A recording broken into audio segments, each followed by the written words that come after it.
Well, good evening and welcome to this live stream event on the 17th of August 2021. Martin North from Digital Finance Analytics here. Great to have you on the show tonight and spending your Tuesday evening with us. Unfortunately for those locked down, there are less choices, so at least you've made a good choice if you've come and spent some time with us here tonight. Just before I bring Amanda in, and she's ready to go in a second, I just want to go through my normal little ramble in terms of what this show is and what it's about. This is not a show that gives specific financial or indeed tonight legal advice, which general conversation. But obviously, if you've got a specific issue you want to follow up afterwards, then Amanda is a good place to go think through from a legal perspective. I don't provide financial advice at all. I just talk generally about things that are going on. Do play nice in the chat room, please. No racial slurs. We do moderate the stream and we do chop people off if necessary. This is as of the 17th of August 2021, if you're watching in replay. If you want to ask a question, use that Walk the World to get my attention. That makes sure that you show up in the chat stream. There's always a lot going on in the chat, and that's great. And I don't promise to see every conversation point, but if you use that Walk the World, then it's a good chance that I will.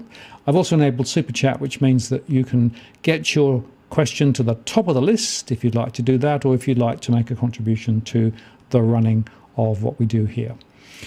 And with that introduction, it's all great and ready to go. So I'm going to bring Amanda in. Amanda, hello. Hi, Martin. How are you? I'm very good. And how are you doing? I'm doing very well. Thanks for having me on the show tonight. Well, it's great to have you on the show. We did a recorded show a few months ago, which was extremely popular. Got a lot of people talking and thinking about Strata, and the more they thought about it, the more I realised that it was blooming complicated. So it's great to have you on to shed some light on it. I think a really good place to start would be for you just to give a little bit of a background to yourself, because you've been in this sector of the legal sphere for quite some time. You're very well connected, and you've got a particular interest in Strata, haven't you? I sure do. I have been in the Strata world now for about 17 years. Most of those years as a Strata lawyer. I have a small legal practice in Sydney, New South Wales, and all we do is Strata and community titles law. I actually started my career as an assistant to a Strata manager, and that was my first job out of high school, my first exposure to an office environment. And I was asking the question that so many people ask still these days: Strata? That's a weird word. What is that? What does a Strata manager do? What does a Strata lawyer do? What's this Strata stuff? And I fell in love with it and decided when I finished my law degree and when I started my own legal practice, I would specialise in Strata and community law.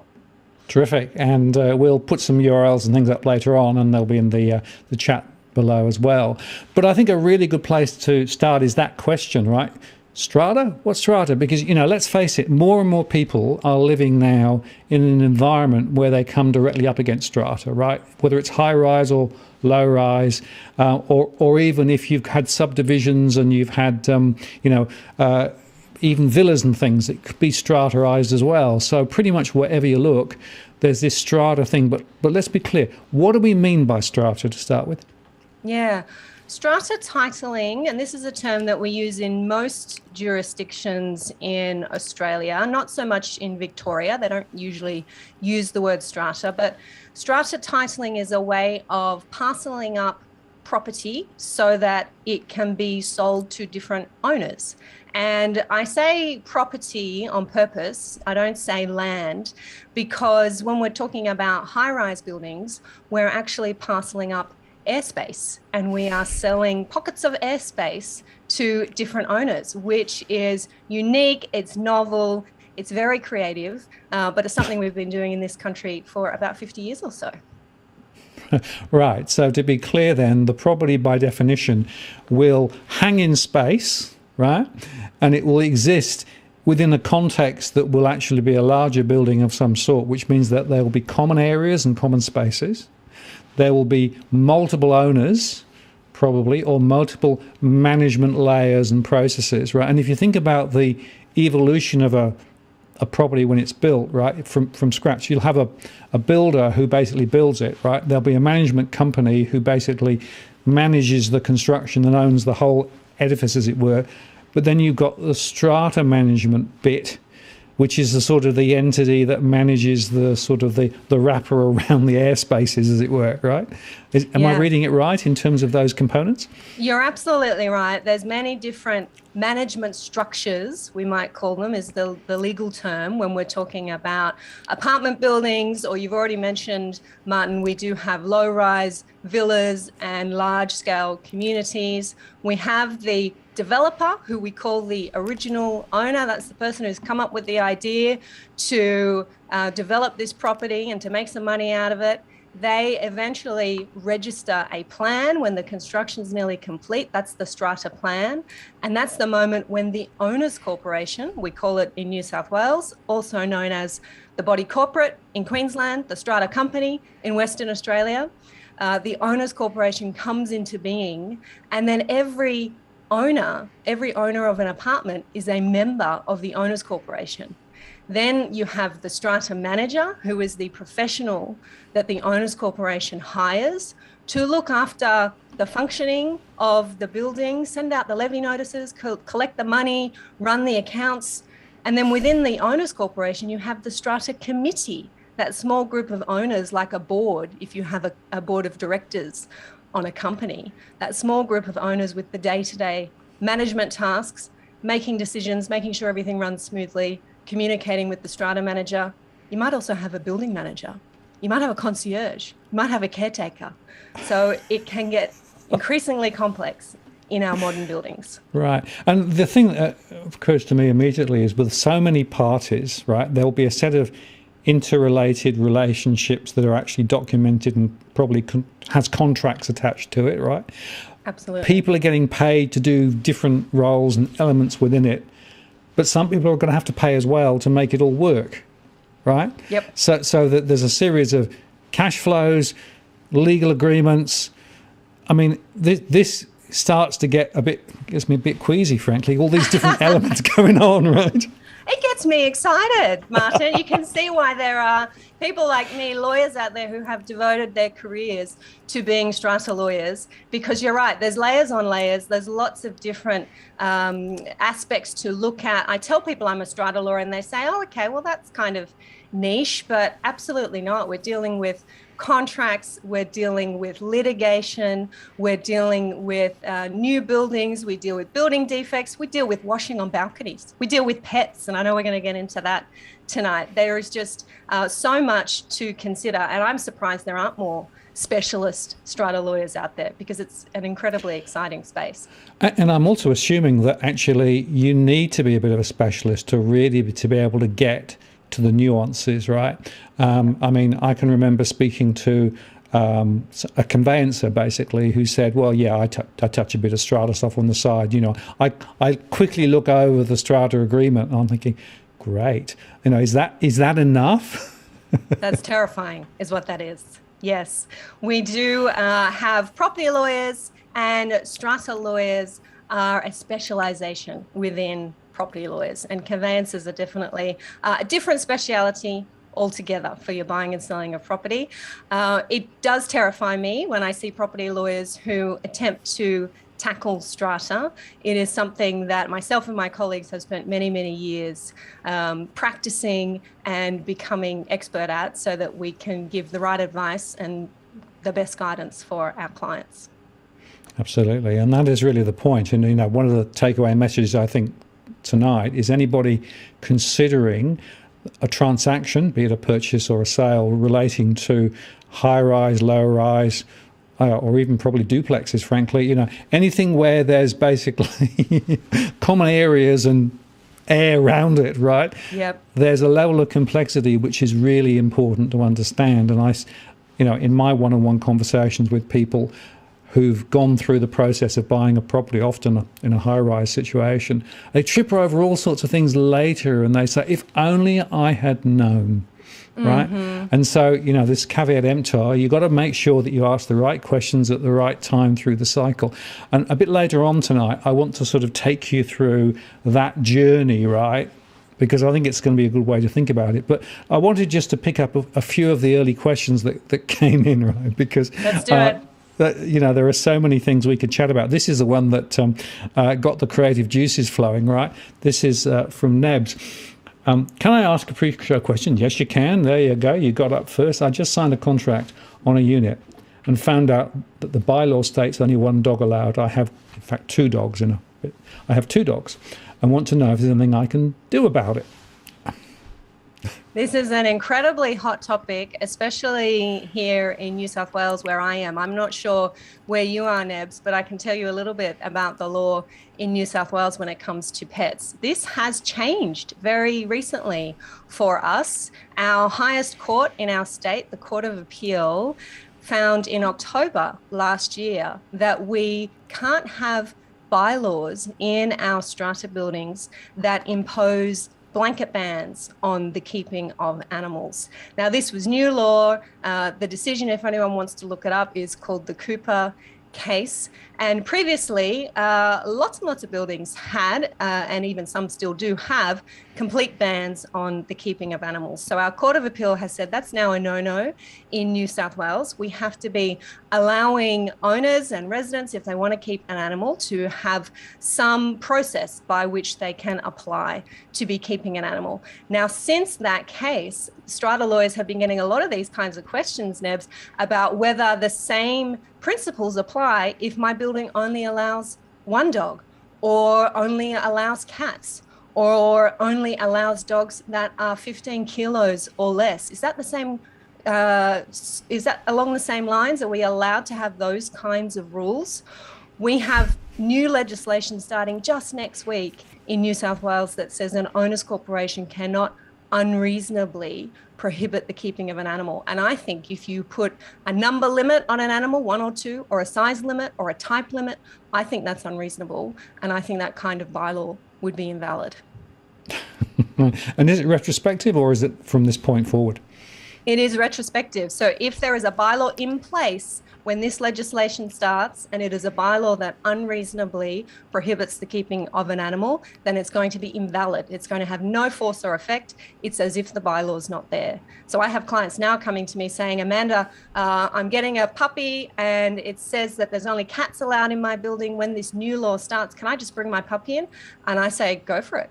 I think you'll be fine, because that owner's corporation, that body corporate, is going to have a really hard time enforcing that bylaw against you. And I know that the legislation has changed in Victoria as well, and they've made it more pet friendly down there. And I heard the other day that Queensland is going the same way, so it does seem to be a bit of a trend. And New South Wales has been lagging there. So what we're actually doing is catching up, which I think is great. Yeah. Well, it seems to me perfectly reasonable if you've got, people living in high-rise with pets. They should be allowed to have pets. I mean, presumably they've still got to have the responsibility to keep them under control and those sorts of things, right? That's the other side of it. Yeah, absolutely. And that's what our Court of Appeal said, that really being able to keep an animal is a type of property right for people. Surprising, perhaps, but that's what our court has said, and that imposing a ban or imposing a size limit or a type limit doesn't go to the heart of solving the problem. If a problem is about noise, or it's about mess, or it's about vicious animals, well, there's a way to deal with that. And imposing a complete ban is not a reasonable way to deal with that. You deal with that by imposing conditions, that the animal has to be on a lead, that they can only go in certain areas of the property, that if there's noise complaints, then the strata committee may consider withdrawing approval for the animal. So there's lots of ways. In the same way we deal with renovation works and other activities within our apartments, we can have a process for dealing with animals. It doesn't have to be, and it shouldn't be, a complete ban. And somebody was telling me the other day that he was tripping over somebody claiming, and I say claiming, that actually they were being picky about not having kids in property too, right? And I'm thinking, hang on a moment, it's going the wrong way. Let me tell you this, in New South Wales, that's illegal. You cannot ban the keeping of children in a strata building. Unless you're in an over 55s development, we can't have bylaws that ban children. That's been our law for quite some time. Jolly good too, I think. Yeah, fair enough. Okay, here's another one, which is, I guess, another probably quite popular question that comes up. This is from Chris. The balcony in my apartment is leaking, right? Should Strata pay? Now, this question, Chris, goes to what are the boundaries between lot property, what we call lot property, which is your apartment, your property, and common property, which is the property that's owned by the owners corporation and should be repaired and maintained by the owners corporation. Now, I get this question a lot, and I will just apply a general point of view on this one, not having seen your strata plan or knowing what your bylaws are. When it comes to balconies in New South Wales, if it's leaking when it rains, and I imagine that might be what's happening, it's leaking down to the neighbour below, then that is a failure in the common property. You only own what you can see from the surface, and that's usually above the tiles, and then within the airspace of your balcony. You don't own the tiles, the slab, the waterproofing. That is common property. And if it's common property, it's the responsibility of the owners corporation to be fixing. So it's probably a failed waterproofing membrane. There should be an engineer brought in, a waterproofing specialist to work out what the problem is, to identify that it's a problem with the common property, and then it's your owners corporation's responsibility to fix it. And certainly my experience is that there are thousands and thousands of leaky areas just here because of very poor quality construction, where they didn't put the appropriate step up between the balcony level and the level into the property, right? So it's quite often it's a design problem rather than just a maintenance failure problem. Absolutely. Leaky buildings, leaky balconies is probably the biggest complaint. Leaky roofs when it comes to our buildings, and a repair and maintenance issue, as well as you point out there, Martin, a design issue, and it has such a huge impact on our residents, on our landlords who have tenants living in these properties. We have big storms in Sydney in particular every now and then, and people's carpet is ruined, their floors are ruined when water comes in, and it is incredibly invasive to fix. Balconies have to be ripped up, lots of jackhammering going on. We've got to move out. It becomes a huge project, but it's a common problem, sadly. So this issue of the boundary of responsibility between strata versus management committee, right? I imagine there are all sorts of squabbles about where those boundaries are actually defined. Where are those limits actually set out? Is it actually in state legislation, or is it actually in the individual contract at the building level? Great question. It's set out in a few places. It is set out in our state legislation. In New South Wales, that's called the Strata Schemes Management Act. That's where we have a legal definition of the boundaries between lot and common property. That legislation sets out what the owners corporation is responsible for, what the committee does and what their functions are, what a strata manager can do. It's a reasonably easy to read piece of legislation. So I know there's some smart cookies on here tonight. We'll be able to dig in and have a look at that. Then you also need to have a look at your building's plan, your strata plan. That's the actual drawing of the development, the drawing of the building. And that may have particular notations on there that have been written in by the surveyor who drew the plan when it was put forward to council, that may change the definitions that are in the legislation, may change those statutory, we call them, definitions of lot and common property. So it's important to read those notations. And then thirdly, you need to have a look at the registered bylaws for your building, because they will shift the rights and responsibilities of owners. It might be that there is a piece of common property that is next to a lot. It looks from the strata plan, it looks when you read the legislation like this should be common property and the responsibility of the owners corporation. But then there's a bylaw that gives you, the owner, some rights over that common property. Maybe it's a courtyard area and you have what we call exclusive use rights over that area. You also have responsibility to repair and maintain that area, and you might have to pay some money to the owners corporation. That's all going to be set out in a bylaw. It's not in the legislation. It's not on the plan. It was not necessarily drawn to your attention in your contract. It's not on your title, but it's there all the same in the bylaws, and it's an incredibly important responsibility. So you have to be looking at all of those areas. Okay, so again, a degree of complexity, but important complexity to understand, right? Because if you just go on one piece of documentation, you're going to miss all of the other contextual stuff that informs that particular piece, right? And so you can perhaps be misled by what happens. Now, here's another turn on the question. What happens, though, if you're thinking about buying a property, right, and it's a strata property, what responsibilities do the agents have vis-a-vis the representation of the strata agreements when you're actually talking to the agent who is selling the property to you? They have next to no responsibility. I'll put it that way, Martin. You've already said the words caveat emptor this evening. It is really up to you, the purchaser, to make your own inquiries and find out as much as you can about the strata property that you're buying. Now, there are disclosure obligations across our country. They're different in each state. New South Wales has very, very limited disclosure obligations when it comes to strata properties. So a conveyancer, if they're doing their job well, a strata lawyer who's advising you on a purchase should be telling you to make an appointment to inspect the owner's corporation's books and records, because that is where you will find the information that you need to know about this property to be able to make an informed decision before you buy. Okay, so you can't take anything the agent says at all, basically, right? And that's what I say to people is, you know, because they'll say, well, the agent told me this. Yeah, remember, the agent is acting not really for you, right? They're acting to get a deal. And frankly, some agents are really good, but a lot of agents will say whatever it takes just to try and get a transaction. You have to do your due diligence. You know, it's the same category as building survey and pest inspections and all of those things, right? This is a whole nother big area you got to add to the list of things to think about, right? Yes. And the point, of course, is that if you go into it and you actually sign up, and you know, once you signed up, it's hard perhaps to unscramble it. So true. Yes.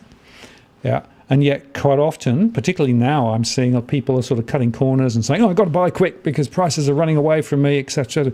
Don't cut corners on this stuff, because you can end up in a really difficult situation down the track.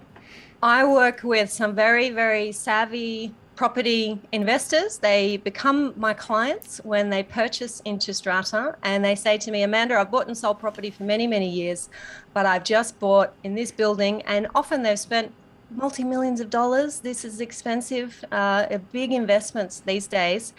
And they come to me and say, what did I get myself into? I had no idea that this was going on in the building, that there was litigation, that there was this disharmony with residents. I didn't know I had these obligations under the bylaw. I didn't know that there was $1 million special levy coming up because we have major repair and maintenance to do. And it's heartbreaking that I tell them, if you had searched the books and records, gone and had a look at the owner's corporation's records before you signed the contract, you may have been in a better position. Maybe the records wouldn't have had everything, but you probably would have found out a little bit more than what you know today, and that may have changed your purchasing decision. But now you're here, and they become my very good clients. And I always say that's really not a claim to fame. You don't want to be your lawyer's best client. Sorry. No, that's right, because it's much more difficult to unscramble it later. And quite often, of course, you always end up being disadvantaged because, you know, you have to go in with your eyes open. And if you unfortunately have one eye shut at the wrong time, then you miss something. It can be quite difficult down the track. Now, this is an interesting question here, which I'm not completely au fait with what it means, but I'll throw it up. How is strata property sold without notice of strata control over the property? Is that even possible? I think I might know what you mean there, Bondi Steve. You're suggesting that people are buying strata not realizing perhaps that they're buying strata. Now, there's nothing that requires a big, shiny, bright sign on a property or on a contract that says, this is a strata property, you need to know you're buying strata. Where you find out if you're buying strata is that you look in the contract. It must have the title for the property, and it must have the strata plan, and it must have the title for the common property. Now, when you look at those three things, that's how you know, and you shouldn't be expected to know. You should be hiring a professional who knows how to read a contract.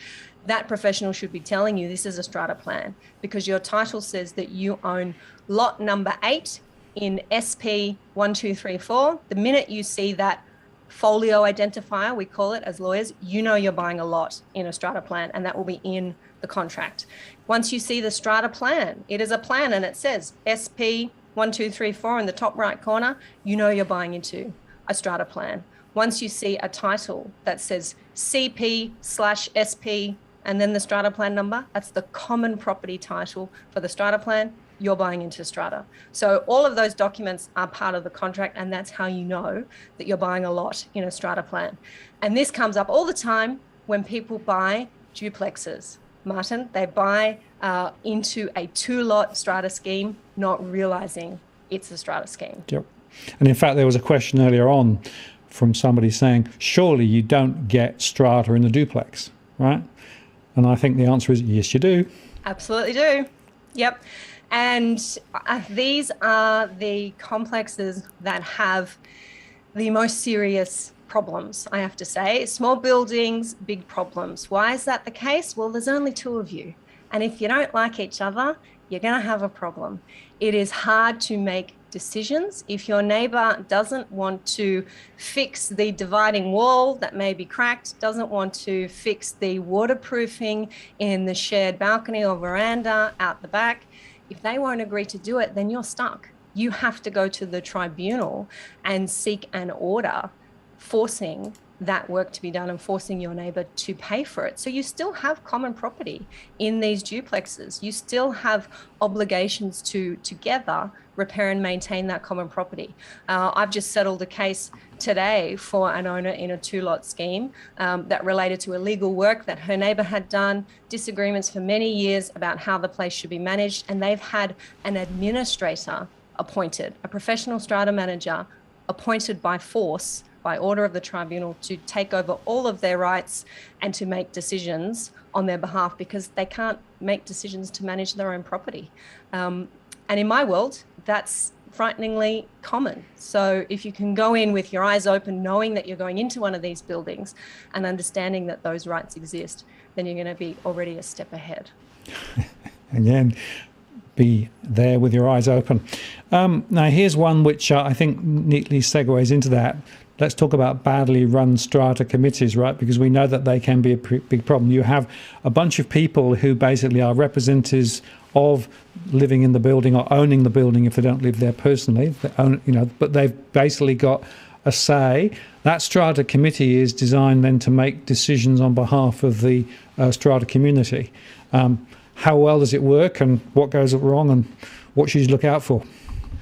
John, you have hit the nail on the head. I have an ebook on my website that pops up and it says, what's the number one thing that gives us a happy experience in strata? It doesn't say that, but it's something far more catchy than that. And the answer in the ebook, you don't even have to read it, John, you already know this, is a strata committee, a properly functioning good strata committee. If you've got one of those, then you've got a fantastic community. It is absolutely, in nearly 20 years of doing this, it is what I see, the buildings that flourish, the residents that flourish, and more often those that don't are the ones that have, it all comes down to the strata committee. A poor strata committee will bring a building down. Now, your strata committee is elected by the owners at each AGM. Those positions are up for nomination and election. So it's really up to the owners. And I know those of you experienced in strata hearing this will say, Amanda, that's easier said than done, but it is up to the owners to elect a good strata committee so that you can have a functioning community. And look, the point I would make there is if you've got a strata development, which includes a number of owners who are property investors who are not resident there, right? Maybe even resident overseas, chances are that the people who are actually going to be on the strata committee will be the people around at the time, right? But they are actually essentially able to commit and make decisions on behalf of all the strata owners. Yes, the Strata Committee is incredibly powerful. They often have more power than owners realize. They can make decisions about whether money should be spent on repair and maintenance. They don't have to go to the owners in general meeting to get approval for repair and maintenance. They can make decisions on an urgent basis to engage lawyers and to spend money on lawyers' fees. They're the ones who are communicating day to day with the Strata manager. They are often, as you say, Martin, resident owners who are there on site, which I think is great. I think our Strata committees do need resident owners, but I see plenty of great Strata committees with investor owners as well, who might be experienced people in business or other professions, whether it's law or engineering or accounting, and they're able to help out the building as well. So a good mix on a Strata committee is nice. But I also know of some Strata committees where there are certain egos that have basically taken over the show, as it were, right? And seem to be perhaps exercising power and accountability in a particular way that isn't necessarily to the benefit of everybody. Yes, in my line of work, I see that a lot. There are some people who may join a Strata committee because they have a particular agenda and they want to get something done that suits them. I heard recently from a Strata manager that she sees people nominate for the committee so that things won't be done, so they can actually block repairs and maintenance maybe, they can block an increase to the levies. I find that quite frightening. But it is an interesting, unique world where private citizens have the power to make decisions and to regulate what other private citizens do. We don't see this anywhere else in our society. That's the job of the government, and that's the job of the police, to tell private citizens what to do. But enter the world of Strata, and your neighbour can be making the rules, enforcing the rules, or choosing not to enforce the rules because they might not want to enforce them against their mate. It makes for some very messy situations, that's for sure. Yeah, no, I think that's right. And another messy situation is the finances, right? Because essentially there's a set of finances that have to be kept by the Strata committee, which is obviously a combination of what are people going to have to pay, what money is being spent, and interestingly, how much money is put into the sinking fund for future need, right? That is another area of contention, isn't it? It is definitely an area of contention. It's also an area where some people say they don't want to buy in Strata or invest in Strata because they have to make those contributions. They have to pay levies. They have to contribute to a sinking fund, or in New South Wales, we call it a capital works fund now, and they have to save for the future. But in my mind, I own both a freestanding house, non-Strata, and also Strata. I think it's a wonderful benefit that you are forced to think about what you need for the future. And our legislation across the country does say that we have to forecast, we have to have 10-year plans. We have to have an expert come in and develop a 10-year plan and tell us what we need to be raising each money and putting each year, and money that we're putting aside in our sinking fund, so that when the time comes, when the roof membrane does need to be replaced, when the building does need to be repainted, when the windows do need to be upgraded, we've actually got the money there. And unlike when you're in a freestanding property, you don't get surprised by these things because you've just forgotten that that's your responsibility. Well, I often say to people who've bought freestanding homes, welcome to the endless money pit, right? Yes. There's always more that needs to be done. It's not that you've bought it and, you can just enjoy the benefit. You've got to keep paying to keep it. And you're the only one paying. This is Exactly. the thing. When you're in Strata, you're making a contribution along with your neighbours. And Yeah. I do think there's a sweet spot, a sweet size for a Strata building.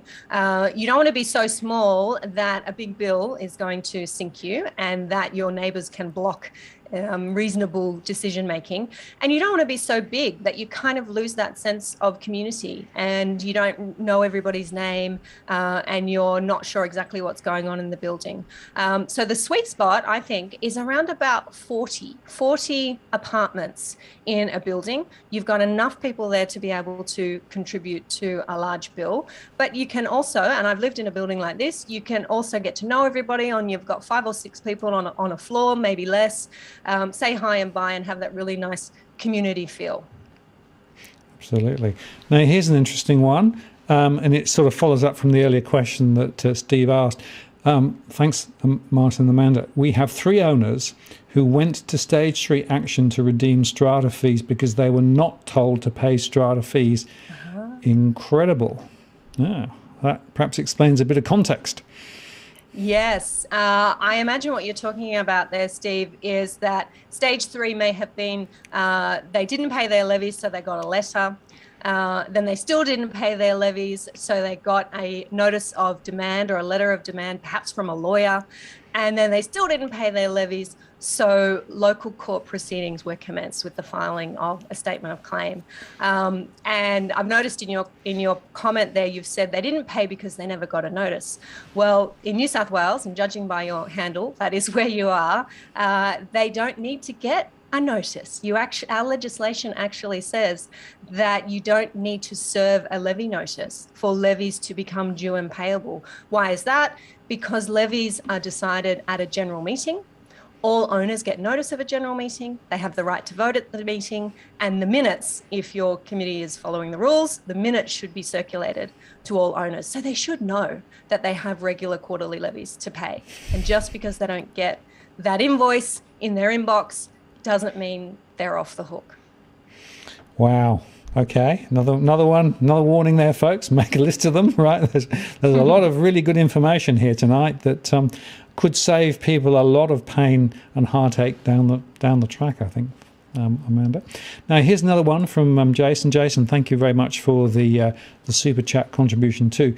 Do you think that in some situations it is possible some strata managers are preferencing certain insurers who offer some benefit or discount to the manager for using them, and that people should shop around more? Insurance seems to have a leg in.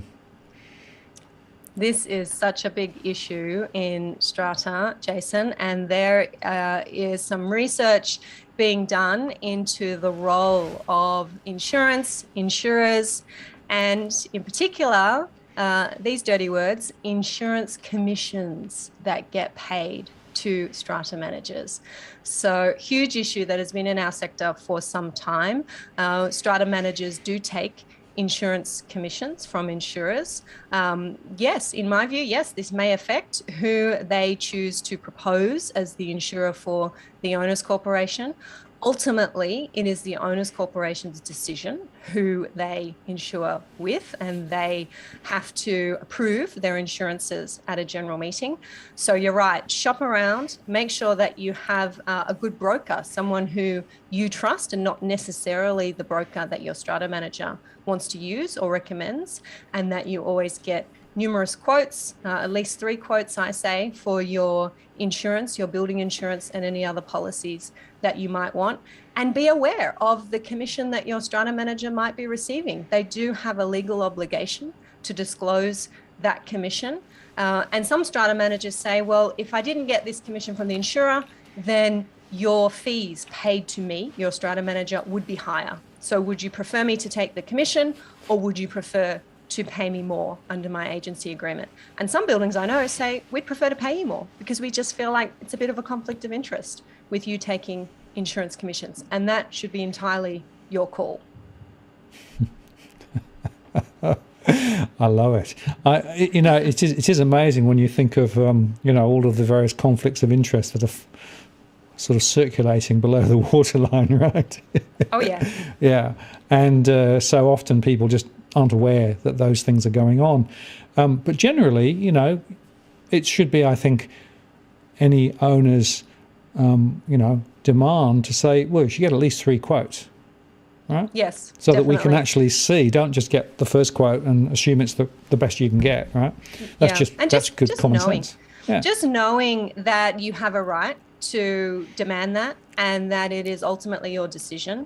Knowing that the strata manager may be taking commissions, you might be okay with that, but just knowing that that's taken place so that you can make an informed decision about it. And that's what I find the most important step for owners, is understanding what they don't know so that they know the questions to ask. And that's become my professional mission, is to get as much of this information out as possible so that owners are just hearing it, residents are hearing it, taking it in, going, that may be something I need to be across. That's a good question to ask, and remembering that for next time so they can be more informed. Yeah, well, that's why this is such a useful conversation, because DFA is dedicated to precisely the same stuff, right? Which is, we want to help people make better informed decisions, right? And just laying out some of the things that you should think about and some of the traps for the unwary, not trying to sort of push a particular barrow, but just to say, here are some things that you should think about, right? Because if you think about these things, you'll make better decisions and you're much less likely to be taken to the cleaners on the way through, right? Because unfortunately, there are circumstances where you can go into things in, best intent and, perhaps a bit too trusting, and unfortunately sometimes you can get caught because, frankly, some of these things are quite complicated. Taken to the cleaners or taken to the lawyers. You don't want to be taken to either of those things, because I tell you what, the legal fees in protracted strata litigation are just astronomical. You don't want to be in that situation. Yeah, absolutely. And that's me telling you that. Okay, so that means something. From a lawyer, which is Yep. So it is often the case that people say, well, the only winners are the lawyers, right? So because they always seem to come out on top. But look, this is the point. You can actually avoid some of this just by asking the right questions on the way through. Now, Taffy asked a very interesting question. I don't know the answer to it myself, so perhaps you can help. What can the strata managers do to protect million-dollar views against other buildings being built in front of you? Yeah. Taffy, I'm not sure where you live. Maybe you live in Sydney, maybe in Sydney's eastern suburbs, Sydney City. Yeah, that's an interesting one. First of all, I just want to clarify some terminology there, because you mentioned what can the strata managers do. And I want to be clear that a strata manager is the building's engaged professional. The building has hired the strata manager to be their agent, to manage their records, to manage their accounts, to give them advice from time to time. So it's important to be aware that at the end of the day, the strata manager doesn't have any power to do anything unless the owners corporation, the body corporate, instructs them to do it. Okay, so if you're in a building and you can see that there is future development proposed and you want to have a say about that, this is going to be a development that is going to be advertised. The council is going to put information in everybody's letterboxes, it should, and you have the opportunity to object. The owners corporation needs to put up their hand and say, we want to have a say here. And strata manager, can you help us? Can you please guide us with this process? And if the strata manager doesn't know how, and they probably don't, they're not lawyers, they're not planning experts, they should properly say, let's go and get some professional advice, and I will help you, building, to direct you to the right people, get some quotes, get some representation, and get some advice on how we might object to this development. Right, very interesting. And with regard to planning, of course, it's interesting because plans for new developments in the surrounding area will be notified, right? And I guess the question is, well, so who is actually responsible for reacting to it? And my view is every resident, if you see a planning application that's going to change your aspect, you should probably make your own submission, not just rely on the strata structure to do it on your behalf. Yeah, that's such a great point, Martin. Yes, make your own submission, but also if you have some say because you're a committee member or you have access to a committee member or you can send an email to the strata manager, I think just as important to be saying to your strata manager, your committee, what are we doing as a building? Because you're going to have power in numbers, you're going to have that pool of funds, hopefully, maybe there's some money there, some budget set aside to hire a town planner, an architect, a planning lawyer to be able to assist you to make submissions. And then the owners corporation, all of the owners acting together as an owners corporation, can make a single additional submission, which then is supported by all of the individual lot owners submissions. So I think that's such a great point. And that's where we see our buildings, our larger buildings, become really powerful and really have a say in a community, because there are so many people being impacted by this particular development, and they have the power of numbers to be able to have their voice heard. And my observation, having been involved in a few planning shenanigans, right, you can actually, if you can motivate sufficient weight of numbers, right, to really start calling out objections and issues, right, it can swing decisions quite significantly. But what will happen is, if nobody reacts, is it'll just get steamrolled through. Yes. So. And it's probably going to be the case that as a resident, you're going to either see notice and be aware of this development, or get it in the notice in your letterbox before your strata manager does. So your strata manager is probably the address for service of the building. So they're getting all the correspondence, all the paperwork. The council has sent a notice to them about this development, and sadly, it's gone on the bottom of the in tray, and it's fallen down the inbox, and it's just, okay, this is not urgent. I've got other urgent things. I'm putting out some other fires today. And your strata manager may not be aware that that opportunity is there to put that submission in. So you really do, as an owner, need to be on the front foot. Don't assume your strata manager is going to come to you and say, hey, we should object to this. They've got other things to do. They're waiting for you. Absolutely. Now, here's one that I think is worth thinking about from Master Singleton. Amanda, does the Strata Committee have the power to evict a problem rental tenant? Master Singleton, so many owners wish that they had that power. Strata committees, owners, no, we don't have those powers in a strata building. We cannot evict tenants, whether they are retail, commercial, residential tenants. We cannot evict them. We cannot force the sale of a property. We cannot force someone to move out or to sell their property. What you can do is, if this person is a problem tenant or a problem owner, you can look at your bylaws for the building and find which bylaw they are breaching, whether it's about noise or illegal work on the common property or bad behaviour, and you can enforce the bylaws against them. And I do a whole 90-minute webinar on enforcement of bylaws, so I'm not sure we'll have time to get into it tonight. But I do constantly counsel buildings to be taking those enforcement steps, because if you're dealing with a tenant who's on a 12-month lease and you're giving them a hard time about the bylaws, guess what? They don't want to renew their lease at the end of that 12 months. They think, this is not the building for me. I could get away with it in a couple of suburbs over, but I'm not getting away with it here. And I'm done getting notices. I'm done being called to the tribunal. I'm done paying penalties. I'm not going to renew my lease, and I'm going to go elsewhere. So it is worth the effort of enforcing bylaws. Absolutely. But, there is not a mechanical process, but you have to be persistent, right? That's the key point.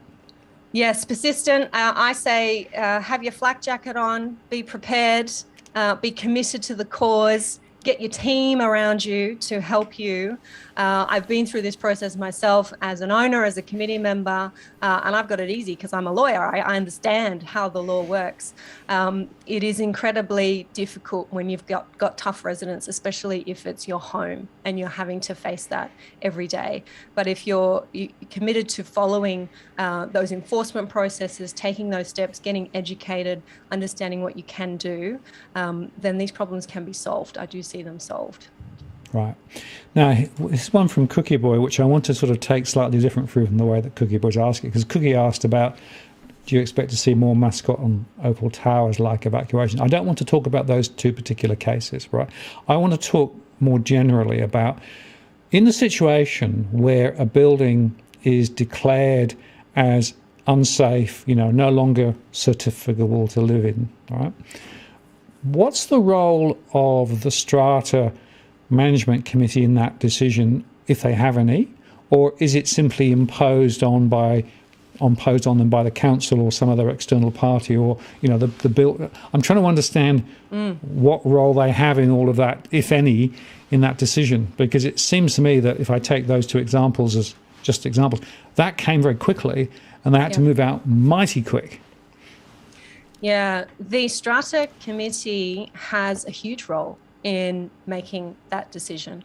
We have to remember that we're not dealing with public property here. These are private properties. Our strata buildings, as big as they might be, as complex as they might be, they may be right next to public spaces, but they themselves are private spaces. And it is up to the private citizens, the owners who make up the owners corporation, to make decisions about those private spaces. So when you have a building like Mascot, like Opal, that is getting reports from engineers, from qualified experts, saying this is the problem with your property and this is the risk that residents are facing, this is what you should do, you need to, as a strata committee, be following that advice. And that's what we saw happen in Opal and in Mascot. And tragically, it is what we saw did not happen in Miami. And I have to tell you, Miami is a situation that I am incredibly concerned could happen here in Australia with our older buildings. I've been asked about whether that's realistic to think that we could have that kind of risk here. I've spoken to engineers about that and got their views, and they've said, Amanda, absolutely. We are not seeing the level of repair and maintenance in our older buildings. Miami was a 40-year-old building, and we should be paying more attention to that. There's a lot of attention at the moment being given to new buildings, less than 10 years old. Our building commissioner, David Chandler in New South Wales, is doing some great work there. But we are not going hard enough on those owners corporations, those strata committees who are responsible for making decisions about repair and maintenance in older buildings. I work with owners all the time where their committee is not following advice, is not doing what the experts are saying, and personal safety, lives are at risk. Absolutely. And, the Miami story should be a wake-up call, right? Because, as you say, a lot of focus is on relatively newly constructed buildings, but there are lots of defects running back much further into history, and there's a lot of strata stuff that's getting to that dodgy 40, 50, 60-year-old level. Yep. It's probably got asbestos in the middle of it as well, just to add a bit more insult to injury. And, those are the sorts of things which are sleeping issues that suddenly can come out and, become significant and major. And that goes back then to, well, what are the sort of internal maintenance and check processes that are in place, presumably, again, by the strata group that actually has responsibility for looking after those things. Yes, we do have very clear legislation that requires our owners corporations to repair and maintain their common property. We have decisions from our courts that say that duty is strict, it is absolute, there is no getting out of it. You must comply with the duty to repair and maintain. So the law is very well settled, but the problem is there's nobody enforcing it. Unless you have an owner whose ceiling is falling down, the roof is there on the top level and the roof is leaking, or they see the concrete cancer on their balcony, they see slabs of concrete falling off the building onto the pavement below, and they say, excuse me, committee, we should be doing something about this. The committee says, we don't have the money, or we're investor owners and we're not there, we don't see it, we're not interested. It takes that person to then go to a lawyer, get advice, understand their rights and the building's obligations, and start tribunal proceedings, which cost, I've already said strata lawyers are expensive. I've just wrapped up a case for an owner, and her legal fees, together with a barrister that we hired, was about $70,000.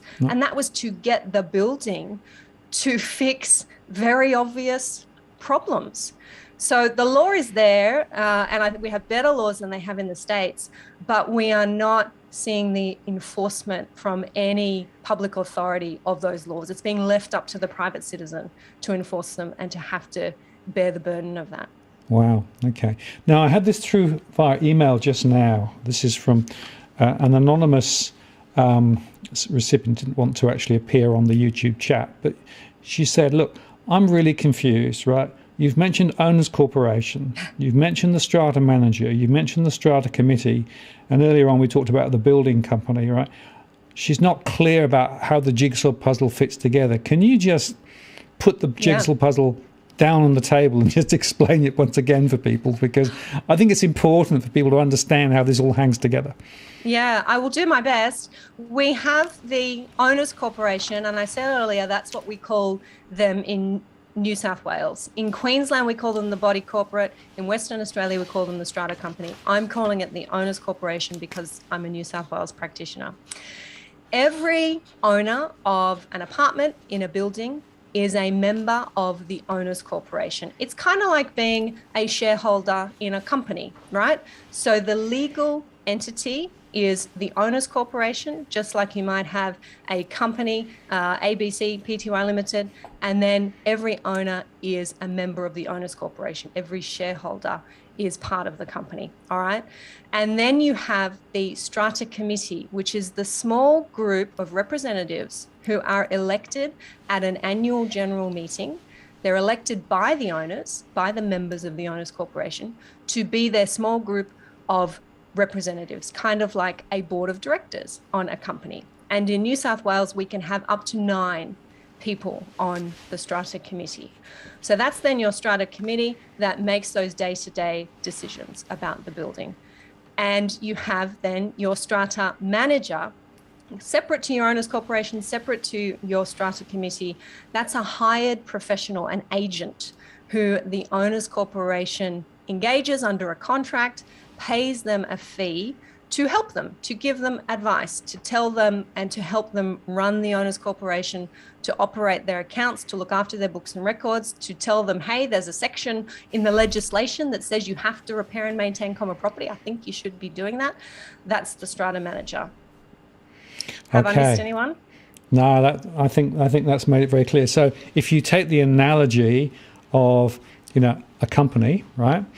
So there's essentially the company is there to manage this particular property, right, from top to bottom. So that's the Owners Corporation or the Strata, But so that's the sort of the overall wrapper.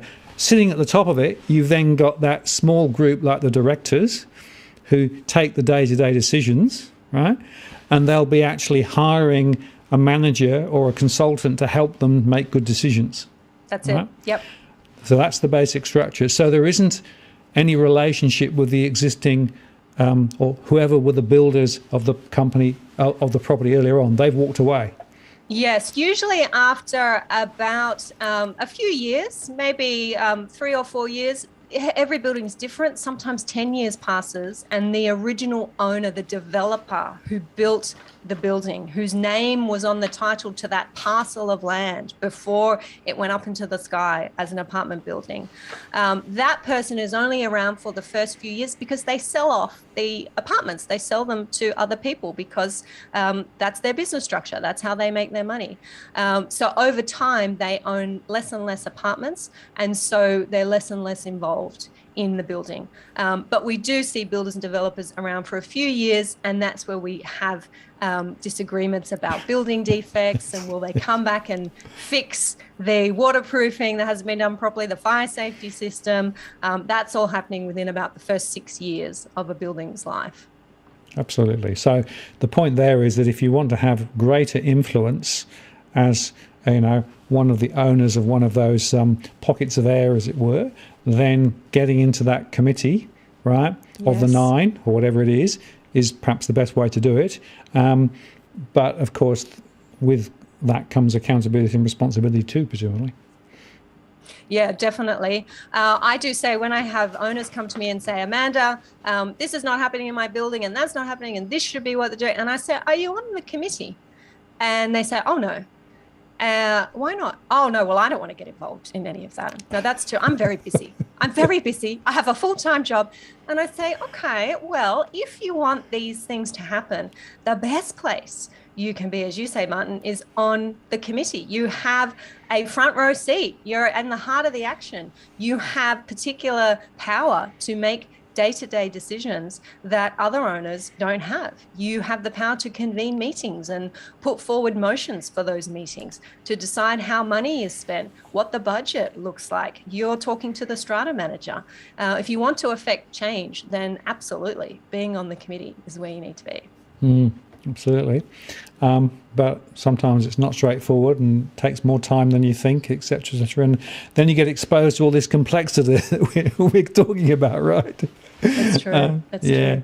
Now, here's another one which, again, I want to just take a slightly different. My single seems like the strata management companies might need some external quarterly audits, as there are tons of cases of strata management companies not doing their jobs properly. So more generally, the question is, who checks to make sure that the strata management company is doing its job?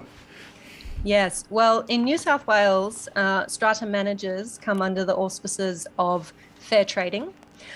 So that is the authority that you go to if you have a complaint about a strata manager, if you want fair trading to take disciplinary action. They are the licensing body. Very recently, the industry group for strata managers, which is called Strata Community Association, here in New South Wales, has set up a professional standards scheme for New South Wales strata managers. And what that does is allows strata managers to call themselves, if they're a member of this industry body, call themselves professionals. And in order to do that, they have to go through some fairly rigorous training. They have to do regular CPD, so continuing professional development. And the industry body, Strata Community Association, also has a code of ethics and a complaints handling procedure. So that's a really new setup that we've seen in New South Wales. It's not yet in any of the other states. So if you're in another state, keep an eye out for it, because the others will copy. And that is helping out fair trading, which I agree has not been doing such a great job of keeping a handle on this whole sector, which is a huge sector. And fair trading obviously has lots of other interests to cover. Strata Community Association is trying to take matters into their own hands there and up the professionalism of our strata managers. It's been something that they've been working towards for a long time. And I wonder whether that's, in some cases at least, education and capability, right? Yeah. Look, you can become a strata manager after doing a course for a few days. And I've just told you in the last hour the complexity that these buildings face. And it's the strata manager who's bearing the brunt of all of that. Not every building can have somebody like me on call to be able to hold their hand or hold the strata manager's hand. Strata managers don't just manage one building. They have an entire portfolio. So they could be managing 30, 40 buildings at once, all experiencing these problems. And they are people who perhaps have no educational qualification above their high school certificate. It could be people who have come from a photography hobby that they really enjoyed and then decided that they wanted to become a strata manager. They did the few days course and got their license. It's a little bit scary, and that is something that the industry is working hard to change, because our buildings are becoming so complex and the law is changing regularly and quickly. And it shouldn't be just the domain of the strata lawyers to understand and to work all of this out. But I do believe there needs to be a mandatory degree course for strata managers, definitely. Okay, interesting. Now here's a question from Zach. What is your suggestion if you're not happy with your current strata? And what do you need to do to change strata management? Yes, great question, Zach. So your current strata manager will be on a contract. So the first thing to do is get your hands on that contract and have a look and see when it ends. In New South Wales, we can only have maximum 3-year terms on our strata management contracts. So you have a look at the front page of the contract, see the date for the expiry. You might find that it's coming up. Maybe there's only 6 months left on the contract. So if you're on the committee, together with your other committee members, you need to start talking about putting some feelers out for some other strata managers. Maybe talk to some buildings in your neighborhood that look great. You've got some friends who are really happy with their strata managers. Maybe do some Googling, but I don't really want to send you down that rabbit hole too far. But see what other options are out there, what they're charging, what they do, what their specialties are. Do they suit your building? They should come and have a chat with you. And you can engage a new strata manager under a new contract when your old strata manager's contract comes to an end. Absolutely, nothing is forever. And, how competitive is essentially shopping around and finding strata managers? I mean, are there lots and lots of them, or are there too few to cover all the properties? What's the story there? I think it is far too competitive. I think there is a little bit of a race to the bottom, and that is why we see a dropping of standards, or perhaps not as high a standard as we would hope for in strata management. I don't think strata managers charge enough for the work that they are required to do, the skills that they are required to have. And that's why we see this practice in some companies, it's definitely not all companies, of single strata managers, individuals having huge portfolios, managing far too many buildings at once, because that's the business model for this particular company, and letting things fall through the cracks, making mistakes, not providing a good level of service. I think if there were companies out there who were charging more, and even I say, go to the level of charging the way that lawyers do. We have this cultural acceptance, I think, that, well, lawyers charge that much because they're knowledgeable, because they're skillful, we're happy to pay, and we defer to the lawyer's advice. I think strata managers need to step up into that role. But as we said earlier, that comes back to being properly educated and properly qualified so that they can provide that specialist expertise. And just on that, RR says some strata managers are good. However, if the owner's corp doesn't provide funds, they can't do their job. So is there a battle between this is what you should spend if you really want to fix up, and the owner's corp says, no, we can't possibly afford that much? Is that reality? Yes. Yeah, in some communities, that's definitely a reality. I've been to general meetings where the strata manager's contract is up and there are 3 new strata managers proposed, and we've got the list on the agenda, or maybe someone's clever and's got a PowerPoint up, and the owners in the room are just saying, okay, who's the cheapest? And that is such a mistake. It's a mistake. And that's where our education as owners in buildings comes into play, and where we need to understand that you get what you pay for. And that if you pay peanuts, you're going to get monkeys. So not just looking at the bottom line and what the fee on the agency agreement is, but looking at what this strata manager is promising to do for that fee. And these contracts can actually be quite complex, because agents will usually have a standard fixed fee, and then they'll have in the fine print in the contract their additional fees. So for all this additional work, there's additional fees, and you kind of have to sit back and work out how much of that is actually expected. We know that they're going to be doing all of those additional things, so we can kind of work out what the fee is going to be. I see some great companies now offering all-inclusive fixed fees, which, if it's at the right price and it's realistic, I think that is helpful for a building to understand what they're getting for their money. Absolutely. Well, sometimes you pay for what you get, right? Yeah. Let me just deal with this 1 second. That's all right. Okay. Now, here's a couple of interesting questions that came in beforehand. One of them was to do with the virus and the common areas and the question of accountability for it. So the owner's corporation, right, and the common areas, do they have accountability in terms of the current lockdowns and those sorts of things, and keeping those areas COVID free? Yes, our owners' corporations are responsible for cleaning their common areas. I said earlier that these are not public spaces, these are private spaces. So in the same way that you're responsible for keeping your freestanding home clean and hygienic, the owners' corporation is responsible for cleaning the common property. Now, this is a really difficult issue right now, especially in New South Wales, where we are all in lockdown. We have some hotspot local government areas where we are told that only authorised workers can leave to go to work, and cleaners and cleaning companies that clean residential strata buildings are not authorised workers. So there is a whole group of workers who cannot go to their usual workplace. They may clean a few different buildings in a day, and the cleaning companies are struggling to find staff to actually attend to this essential cleaning.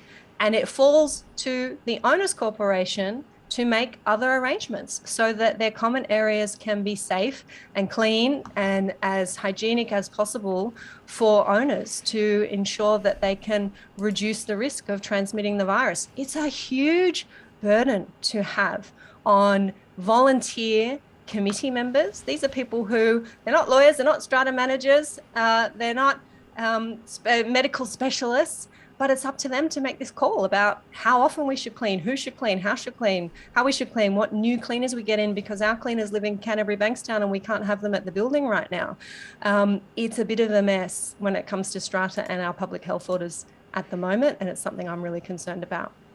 Absolutely. Well, I've had a few people, in private conversations with me expressing concerns about the quality of the common areas and whether people are actually sticking to the rules and what the rules are, and it's very, very unclear, and they keep changing them. Yes. And there's a question of, well, who's liable, and could the owners corporation actually pick up liability for stuff that they should have done and didn't do? Yeah, the short answer is yes, they could. Earlier this year, I attended the conference of the Community Association lawyers in the United States. Of course, I attended online. It was in January, and this was a huge issue over there. Now, they are far more litigation happy and civil claims happy than we are here in Australia. We have caps on civil liability, so we don't have this draw card of multi-million-dollar payouts that they have over there. But definitely they were talking about claims being made against homeowner associations, they call them in the US, because a resident had contracted COVID on the common area. As far as I'm aware, we have not seen that in our country, but we definitely have the same legal system, the same rules about negligence and liability and duty of care that they have in other parts of the world. So we could certainly see those claims here. And it's incredibly important that owners corporations, that committee members are doing as much as they can to protect their residents. And that could simply be relying on the advice that your strata manager is giving. Tap into those emails that strata managers, I see most of them, are sending out saying, here's some guidelines, follow the guidelines. If you have a building manager, follow what your building manager is suggesting. Tune in to presentations like this one and see if you can gain that knowledge to be able to take back to your building and just do the best you can. Because I think if you're doing that, then you're going to be reasonably well protected. Great advice. Thank you very much for that.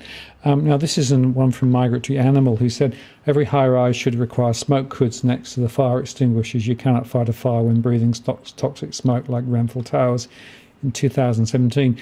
Presumably, that would be a building reg more generally than just a building level regulation, wouldn't it? Yeah, definitely. Our strata buildings have to comply with the fire safety rules and regulations, the standards. They have to submit an annual fire safety statement every year. They have to lodge that with council, and that has to be signed off by a accredited fire safety practitioner.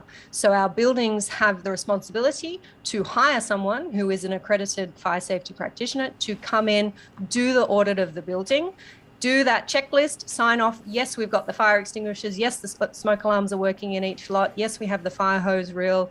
I haven't seen hoods, so it sounds to me like maybe they're not required here or in our strata buildings, but definitely making sure a building is compliant and has an up-to-date annual fire safety statement is another important item on the checklist. That list is getting longer and longer. Yep. Cross-stitch Ange, I must just put this up. My kids just said this video can't possibly be live because of all the graphics and changing the screen in between people who are speaking. I think that's a compliment from them. So we confirm we are live, right? No recording going on. We are live. I'm at a stand-up desk and I am in my socks because I'm at home here and it is 9 p.m. And my legs are getting tired. So does that mean we've been standing up for about an hour and a half, you and I? Well, yes. Yeah, exactly. It's actually 9:15, so we're running the last 15 minutes. So yeah, I'm sitting down, but I will just show people. Whoops, hang on. There we are. I pushed the wrong button. Let me just go there. There you go. So folks, cool. there you go. This is what it's like. This is the cockpit. This is where everything's controlled, right? So I've got the YouTube stream going over here. I've got the chat going on over here. I've got stuff going on over here. You can see the audio there. It's all live. Nothing is actually recorded other than the intros that I did earlier on in terms of my normal ones. So it's all live, right? And that's the way that we actually make things work. It's all done from just a few button clicks. So there you go, folks. Martin knows that I'm a podcaster too, but I tell you what, my setup doesn't look anything like that. Well, I've been doing this for a few years, and I do it every day, sometimes 2 or 3 times a day. Somebody said there, Martin's a live DJ. Well, it's a bit like that sometimes. Okay, now as we get to the last part of the show, there's just one last question I want to explore with you, Amanda, and that's this. We talked about the process. When you're thinking about buying into a strata property, right, and you're coming to it for the first time, there's a series of things you probably want to do in a particular logical order. Now, we're not going to go through it in a massive amount of detail, but what are the 4 or 5 key steps that you would actually suggest people go through, check off as they go through that process? Yeah, look, to the extent you can, make sure you do go and visit the property. I'm sure you've got plenty of investors here tuning in, and maybe they're buying properties in other states, and maybe they're not actually attending the building and going and seeing it, getting a feel for it. I think absolutely in strata that is so important, more important than buying freestanding properties, because you're going to walk through the common area. You're going to have a look at how it is maintained. You're going to have a look at that front garden. And you know what? You do get in strata, the open for inspections, you get the neighbors popping in, right? And the beauty of that is you can have a chat to the neighbors. And maybe this is the second thing on my list. Have a chat to the neighbors and ask them, hey, you live here? Oh yeah, you're in apartment number 10. What's it like? What's the building like? Is there anything that you wish that you would have known when you bought in that you would love to share with me? Chat to the residents who you come across in the lift. You're going to get some, hopefully, some good information there from them. You have to make sure that you know who the strata manager is, if there is a strata manager, and not all buildings are strata managed. They might be self-managed, so that's an important fact to find out. But once you find out where the books and records are, then go and look at the books and records. If there's a strata manager, the books and records will be held with them. And what I've just said there is, you go and look at the books and records. I didn't say hire someone else to go and look or pay the $250 to get the standard report that the vendor wants to give you about the books and records. You go and have a look, because you're going to have a much more thorough look than a vendor prepared report would, or the $250 strata searcher would. You know what you're looking for. You know if you've got a pet, so you're going to be looking to see if there's a bylaw about pets. You know what apartment you're buying, so you're going to have a close look if there's any mention of that apartment in the minutes. Probably as good as you would be a qualified strata lawyer, but that person would be expensive to go and spend a few hours looking at the records, and that's how long it's going to take. So definitely do all of those things. When you're looking in the records, look at the harmony in the building. Do the residents get along? And of course, not everybody gets along all the time, but are we in the Supreme Court with 3 different residents, or do we have an NCAT proceeding because someone's breached a bylaw and the committee's being proactive about that and taking the right steps? So the records are probably the most important thing that you could be looking at early on. Before you sign the contract, please, is best. Yes. So you know what you're walking into, right? Mm-hmm. And, I sometimes say, I'll say it again, it amazes me how people will spend a lot of time online searching the very best price for, a new car or something else, right? And do a lot of research and compare and contrast. But when they go and commit to that property, right, they just don't go into the same mode. And in fact, you'd argue that it's a much bigger financial commitment. So relatively, you should be spending more time and more effort on all of that thought process and the preparation and the digging around, right? And so I think some people get confused and it's too complicated and they just say, well, can't be that bad. Point is, it's better to find out before you commit. And it can be that bad. And these are emotional decisions, I think. And we are human beings, and we are as much as we think we're not and we don't want to be, we are led by our emotions, and we forget that we're maybe spending $1 million plus on this property, and that if we lose $5,000 spent on early investigations, then that's probably a good thing. If we've saved ourselves a few $100,000 going in the wrong direction, we forget all of that because that's what a logical, rational brain does. It's not what an emotional human being does. Absolutely. Yeah, and sometimes the two parts of the brain pull in different directions, right? So you've got to try and understand that. I think it's really, really important. A bit like the same thing as going to an auction. You know, you can easily get carried away because you've got to win, you know, and that's suddenly you think, hang on a moment, I'm not being rational. I'm not making my economic decision. I'm making I got to win decision, right? Yeah. In the last few moments, a couple of other interesting questions just popped up. Vanessa asked this one: what role does the bank play in the management of a property? And I suppose that goes back to if the owner's corporation has financing at the bank, which they might do, right? Yeah. They might have a loan or whatever, that will be a perfectly legal arrangement. But presumably the bank wouldn't necessarily have direct interrelationship between the manager and the property unless they own it in some way. Yeah. So look, similar to a freestanding property, if we're talking about the individual apartments and you've got a mortgage, then you have your mortgage terms, you've got to pay your mortgage or the bank is going to come and sell your property. But what Martin's pointed out there is that the building, the owner's corporation, can actually borrow money. And we call this a unique financial product. It actually has a name. It's called a Strata loan. And it's a unique financial product because Strata lenders do not take security for their loan. So there's no mortgage on the common property if your building has taken out a Strata loan.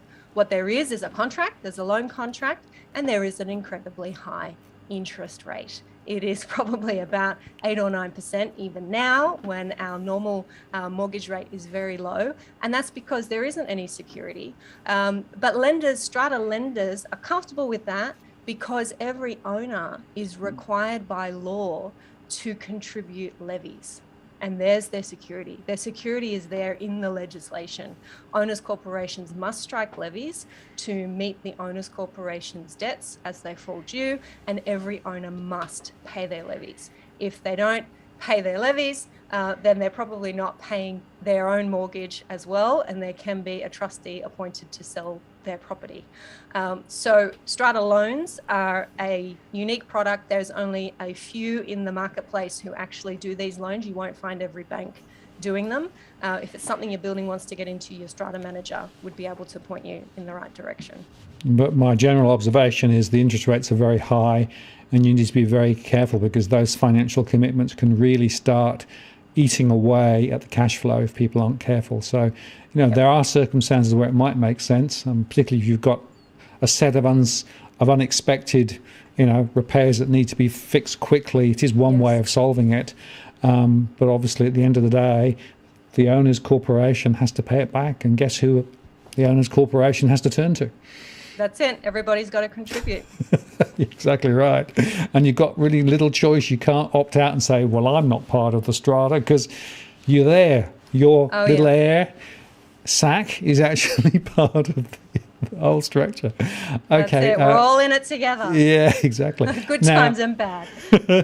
Cookie Boy just asked this: asbestos, major issues in older buildings. Now, I've done a lot of work recently. In fact, we've just launched a charity called Asbestos Awareness Australia. My wife actually is dying from mesothelioma now, so I'm very much passionate about raising asbestos as an issue.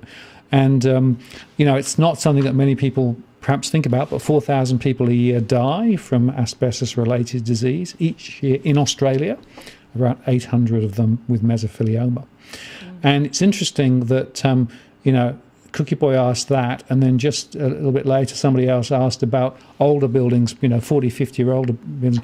Presumably the owner's corporation has accountability with regard to the asbestos content and, all of those health risk issues. Yeah, definitely.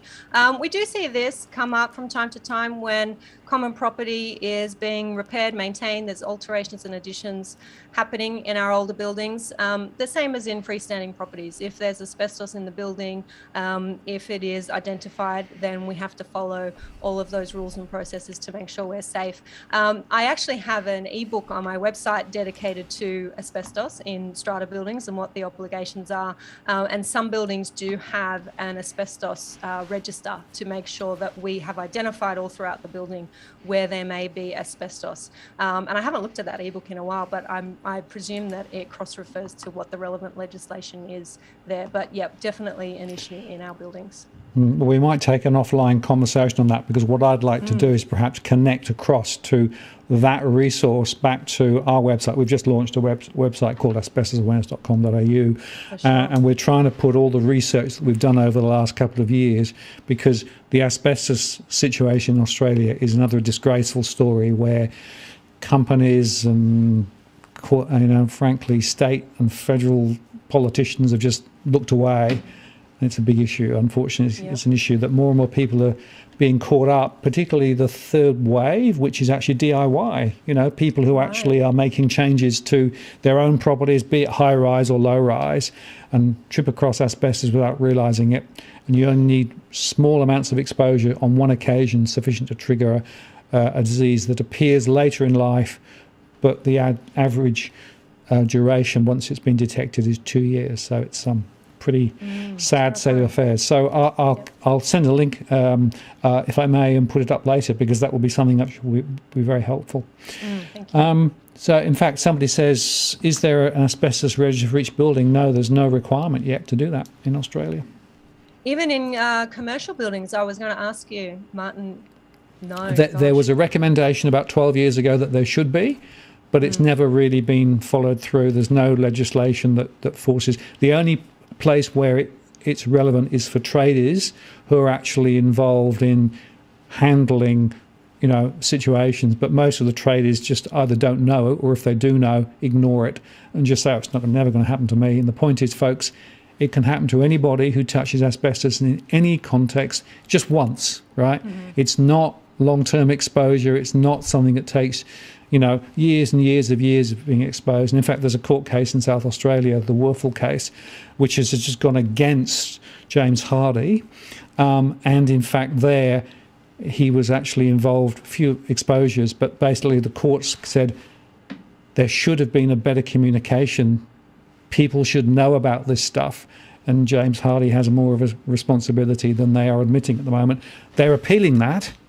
Right. But it's interesting that is, real life legal stuff at the moment. So it's an interesting and very important issue. So close to my heart, and that's one of the reasons why we put a few shows up recently about asbestos.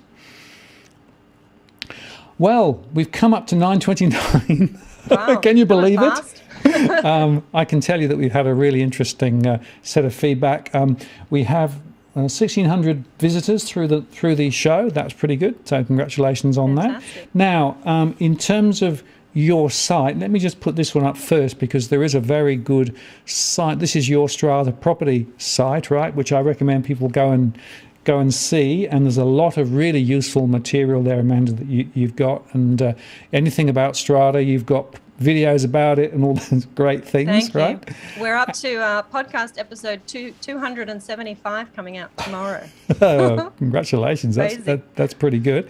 And you also asked me to display this link, which I will now do, so you can explain what that link is. Yeah, so this is a unique link special for fans of digital finance analytics.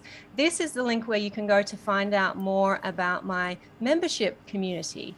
Now, the membership doors are usually closed, but I have special permission from Martin today to be able to open them up and give you this exclusive opportunity to join us. The membership is the place where I'm working with owners, with investors. We have some strata managers and building managers in there as well, helping them to succeed in their tribunal cases without spending that hundreds of thousands of dollars on lawyers that I was talking about, helping them make sense of our public health orders and the craziness that's happening in our buildings during lockdown, helping owners to access books and records when their strata manager says that they don't have them or they're not entitled to them, helping owners deal with difficult strata managers or get their renovation works across the line. So we have a very popular online forum inside the membership where you can jump in and ask me anything, and I'm there to help you out. So head over to that link and see if joining us on the inside is something that you'd like to do. Terrific. And look, there's so much valuable information, right? You know, your learning experience over many years is really, really amazing. And, you know, I want to say thanks very much for sharing it with us in the community here tonight. I mean, I've learned a lot, you know, and I thought I knew quite a lot, right? But clearly I didn't know as much as I thought I did. Tell you what, I'm always learning. I'm always learning a lot. And that's why I love this space. There's always something new and challenging. So thank you so very much for having me here tonight. And I'm sure there's lots of questions there that we didn't get to. So I'll look forward to connecting with everyone another time. Yeah, absolutely. Well, you know, we didn't get through all the questions, but we got through quite a lot of them. So thank you very much for your time. And I'll put all the links and things below, and perhaps we can do a follow-up in a few months down the track, because these issues, I think, are really, really important. And thank you for being so free with your time and experience. It really is greatly appreciated. My pleasure. I'll go and sit down now. Yeah, absolutely. Take a load off. Great. We'll take a load off. I'm going to take you offline. And thank you very much. Have a good evening. Keep safe. Thanks, and look forward to keeping in touch with you. Thank you very much. Thanks. Okay, there you go, folks. Really, really interesting conversation. Lots of really fascinating points, I think, that we saw there, and lots of people are expressing, you know, lots of interesting perspectives, including help make my mind about what I should avoid. Yeah, that's part of what it's about. And yeah, we'll be on again, of course, next week. I'll talk about that in just a second. A lot of saying thank you very much, so that's great. Just in terms of what's going to happen next week, we are going to change pace next week. I'm going to actually do a show confronting a very critical question: who to trust in crypto land. And I'm going to have Adam Stokes talk with me.